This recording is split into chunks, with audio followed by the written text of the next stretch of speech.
आज रात रे कौन रोसे ही भात डाली बैगण भजा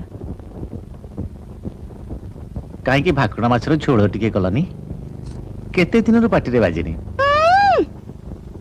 भाकुर माछ रोजगार केते म जेतिकी टंका पेंशन पाउछ सेथर तो तुम औषध और बिस्कुट को नियंट आ भाकुर माछ झोल खाइब बयसटा जेतिकी बढ़ुची जीवटा सेतिकी लंबी जाउची দেখি রান্না হয়েছে গো ডাল বেগুন ভাজা আর কচু শাক। কচু শাক বাহ তা ইলিশ মাছে মাথা দিয়ে করেছে তো না শুধু সেদ্ধ ছোলা দিয়েই ইলিশ মাছ কটা টাকা রোজগার করো যে ইলিশ মাছের মাথা দিয়ে কচুর শাক খাবে? যে কটা টাকা পেনশন পাও তা তো তোমার ওষুধ আর বিস্কুট কিনতেই শেষ হয়ে যায়, আবার ইলিশ মাছ খাবে? যত বয়স বাড়ছে জিভটাও তত লম্বা হচ্ছে।